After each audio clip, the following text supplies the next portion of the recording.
So I just got back from Iraq in 2006, did a tour with the 10th Mountain Division, and I had spent some time getting ready to do, get back into competing, and I got on this card. It was like a catch wrestling, submission wrestling showcase that they were doing to kind of draw attendance to one of the local sports bars for one of the UFC pay-per-views. And on the form, one of the things that they asked, weight class, styles of study, years of experience, what school you're from. But one of the things they asked was, what's your fight name? What's your nickname? And no one had ever given me a fight name before. So, it's kind of lame to give yourself your own fight name. So I started asking around. So I asked my Brazilian Jiu-Jitsu coach at the time, what he thought my fight name should be. And he said, well, give me some time, I'm going to kind of watch you for a while and see what comes to mind. So after about a week, he came back to me and he said, well, I think we're going to call you the Grizzly. And I said, well, why the Grizzly? And what he explained to me was that, sometimes, he'd think that I was in a real bad spot and that, someone was about to finally get me. And I'd make like a big power move and be like the ground, was just upheaving, and all of a sudden that person would be on the back tapping out and something nasty. And he would talk about how I'd bite down on my mouthpiece and make these really ferocious faces, and just look like a big angry grizzly bear. Yeah, that's what he said it was about. But what I think was, is because I have a hairy chest and my beard grows out, I look kind of like Grizzly Adams just a little bit.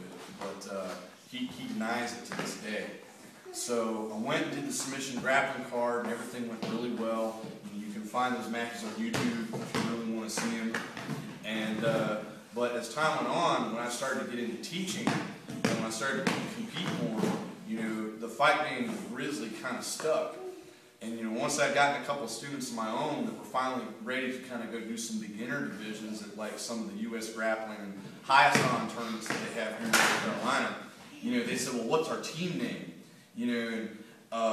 They had said, well, we should call ourselves Team Grizzly. And I said, no, it's lame. I'm really not comfortable with that. We should think of something else. But lo and behold, I found that they were putting that on their entrance forms, kind of behind my back. So they would win first place, and they'd announce my fighter's name, and competing with Team Grizzly from Greensboro, North Carolina.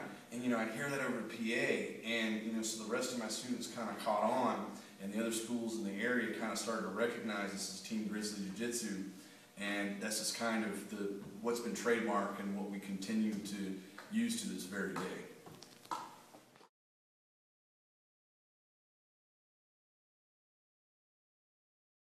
On this month's episode of Ask the Grizzly, we received the question, what do you do in a situation where there's multiple attackers that are in all probability larger than you?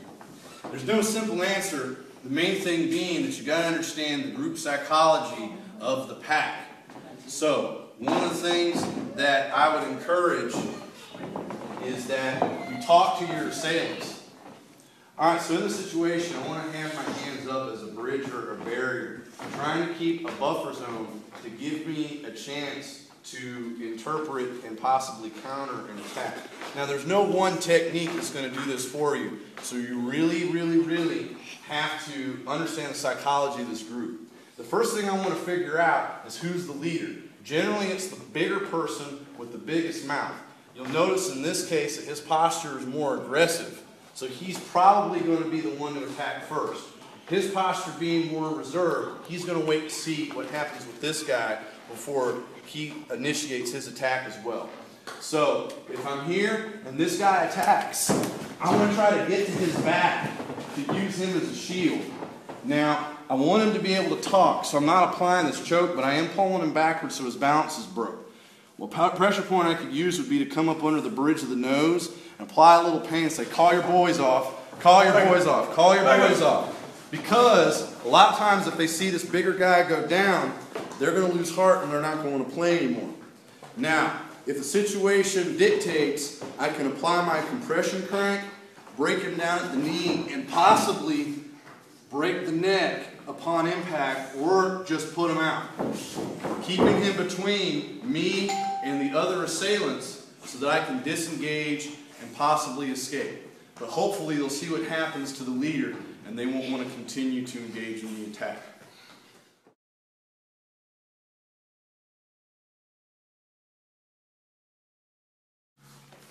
So the most annoying thing as an MMA coach, oh wow, do I have to pick just one?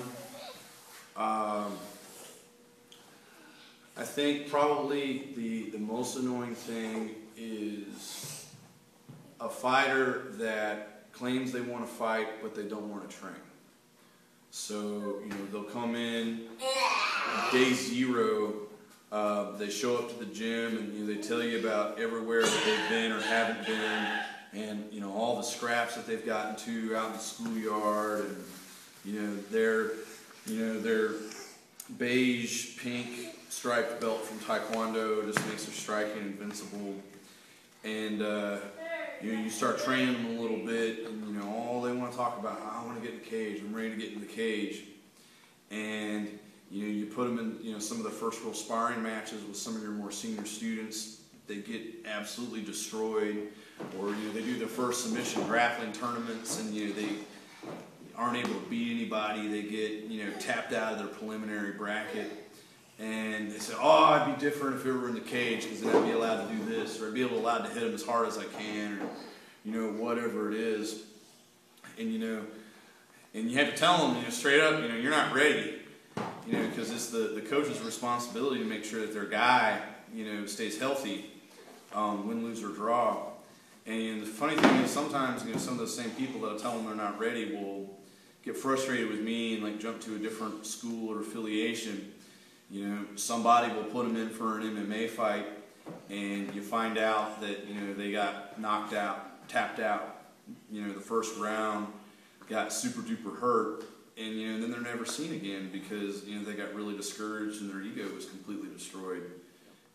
So that McDojo drive-through mindset of I want it fast, I want it now, and I want it my way, but not willing to put in the time and the effort to get there safely, ends up getting fighters hurt and ends up destroying martial arts careers before they have a chance to go anywhere. That's probably the most annoying, aggravating, irritating thing to me as a jiu-jitsu mixed martial arts coach.